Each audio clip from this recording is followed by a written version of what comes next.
Welcome to the class. আজকে আমরা আলোচনা করব প্রেজেন্ট পারফেক্ট টেন্স নিয়ে।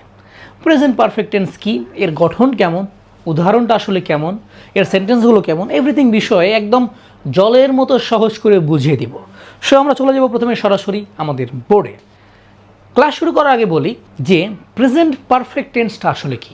ধরো কোনো একটা কাজ আমি এখন শেষ করলাম, কিন্তু ওর প্রভাব এখনও আছে, শেষ হয়ে যায়নি, সেটা হচ্ছে প্রেজেন্ট পারফেক্ট।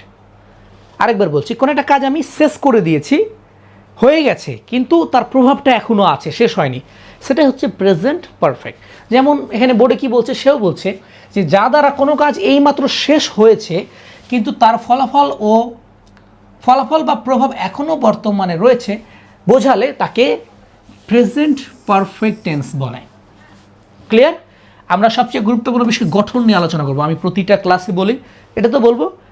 গঠন হচ্ছে ইংরেজি টেন্স শেখার সূত্র। অঙ্ক শেখার ক্ষেত্রে যেমন সূত্র জানতে হবে, নাহলে অঙ্ক হবে না। ইংরেজি এই টেন্স শেখার ক্ষেত্রে গঠনটা জানতে হবে, না হলে তুমি টেন্স পারবা না। সো সূত্র মনে করে এই গঠনটাকে মুখস্থ করে ফেলো, আমি যা বলছি তা বুঝে ফেলো। গঠন হচ্ছে, প্রথম হচ্ছে সাবজেক্ট। সাবজেক্ট কি? সাবজেক্ট হচ্ছে আমি, তুমি, সে, তারা, এটাই হচ্ছে সাবজেক্ট।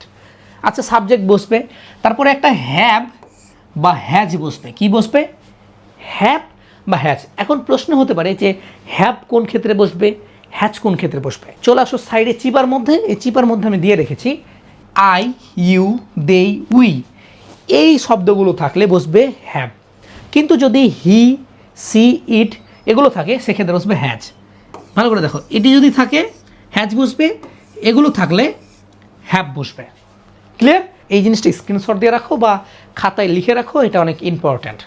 ওকে, গঠনে চলে আসি। সাবজেক্টের পরে হ্যাভ বা হ্যাজ বসলো। ভার্বের পাস্ট পার্টিসিপল মানে হচ্ছে V3। এখন তোমার প্রশ্ন হতে পারে ভার্বের পাস্ট পার্টিসিপল কি? যারা ভার্বের ফর্ম সম্পর্কে জানো, যেমন ডু, ডিড, ডান, তারপর হচ্ছে eat, ate, eaten, write, wrote, written, এগুলো হচ্ছে ভার্বের ফর্ম।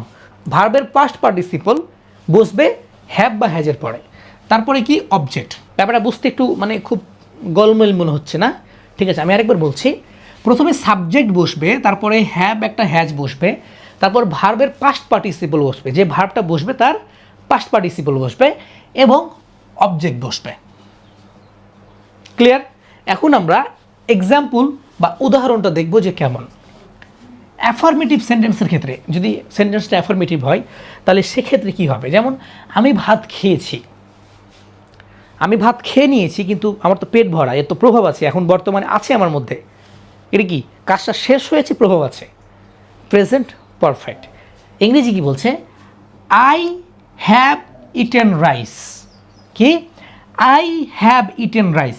এখানে প্রত্যেকটা জায়গায় প্রশ্ন আছে, তোমার প্রশ্নগুলো আমি করছি। প্রথম হচ্ছে আই, সাবজেক্ট তো বসলো, এই যে সাবজেক্ট বসলো, আয়ের পরে হ্যাভ বসলো। কেন হ্যাভ বসলো? এই যে আমি বলেছি না যে আই, ইউ, দে থাকলে সাবজেক্টের পরে একটা হ্যাভ বসবে।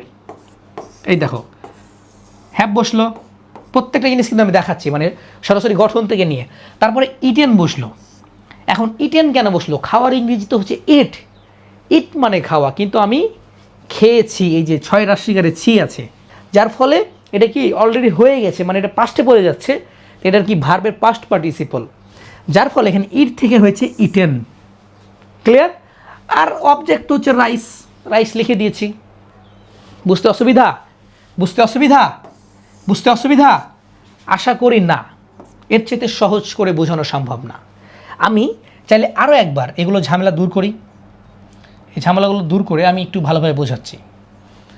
আই হ্যাভ ইটেন রাইস, আয়ের পরে সাবজেক্টের পরে হ্যাভ হ্যাজ বসবে, আমি হ্যাভ বসেছি, কারণ ওই যে ওখানে আই, ইউ থাকলে হ্যাভ বসবে।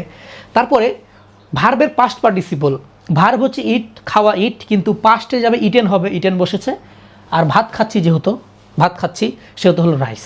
ক্লিয়ার? আরেকটা উদাহরণ হচ্ছে, সে একটি চিঠি লিখেছে। সে একটি চিঠি লিখেছে সে লিখে শেষ করে দিয়েছে, কারণ চিঠিটা আছে, আমি চিঠি লিখে ফেলেছি, বাট চিঠিটা আছে। সো এখন বলছে সি, সে মানে কি? সি, সির পরে হ্যাজ বসেছে, she has written a letter. তোমার প্রশ্ন হতে পারে যে এখানে হ্যাজ কেন বসলো সির পরে? এখানে তো হ্যাভ বসলো, তাহলে এখানে হ্যাজ কেন বসলো? ওই যে চিপার মধ্যে চলে যাও।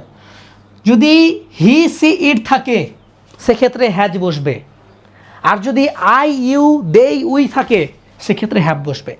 যখনই তোমরা এটা বুঝতে পারবে না তখন ওই চিপার মধ্যে চলে যাবা, ওটা নোট করে রাখবা, মাথায় রাখবা।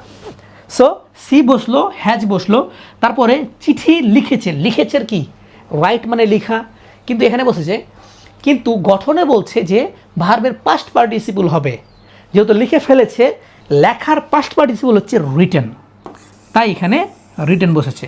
এবং একটি চিঠি মানে এ লেটার। ক্লিয়ার? সো ইংরেজি গ্রামার এতটা কঠিন না, এটা অনেক সহজ যদি আমরা সহজ মনে করি। সো আমরা আরও গভীর থেকে বুঝবো, দেখবো আর কী কী নিয়ম আছে। এটা নেগেটিভের ক্ষেত্রে, এটা তো বললাম যে করেছে, কিন্তু যদি কোনো কাজ করেনি বা আমি এটা করিনি সেক্ষেত্রে কি হতে পারে? ওকে, এখানে যেহেতু করেছের ক্ষেত্রে মানে করেছে এটা ডু হয়, বাট যদি করেনি সেখানে একটা নট বসবে না। তো গঠনের মধ্যে আমরা পরিবর্তন করব, হ্যাভ বা হ্যাজের পরে একটা নট দিব, NOT, নট, এটা নিজে নিজে যোগ করব যে নট বসবে। তো ঠিক আছে, আমরা একটু উদাহরণ দেখব। আমরা কাজটি করিনি, আমরা কাজটি করিনি, we have not done the work. এখন এখানে উই হ্যাভ কেন বসলো? এই যে উই এর পরে হ্যাভ বসবে। নট কেন বসলো? এই যে না বোধক, আমি বললাম না যে হ্যাভ হ্যাজের পরে একটা নট বসবে, কাজটি করিনি, ডান দ্য ওয়ার্ক, ডু থেকে ডান হলো the work. Clear?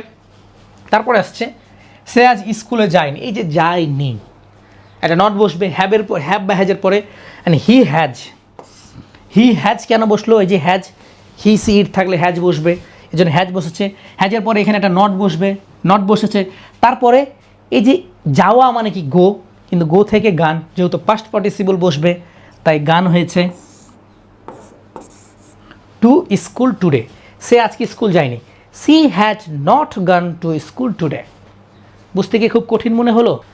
So my dear all students, ইংরেজি গ্রামার খুব একটা কঠিন না, এটা অনেক সহজ যদি সহজ করে গ্রহণ করি। তো যদি এই ক্লাসটা সহজ মনে হয় বেটার, আর যদি মনে হয় না একটু কঠিন, কোথাও প্রবলেম, ক্লাসটা আবার রিপিট করে দেখো, তোমার কাছে সব কিছু পানির মতো ক্লিয়ার হয়ে যাবে। আজকে এতটুকুই, দেখা হবে পরবর্তী ক্লাসে। পরবর্তী ক্লাসে আমরা প্রেজেন্ট পারফেক্ট কন্টিনিউয়াস টেন্স নিয়ে আলোচনা করব। ততক্ষণ ভালো থাকবেন, নিজের খেয়াল রাখবেন।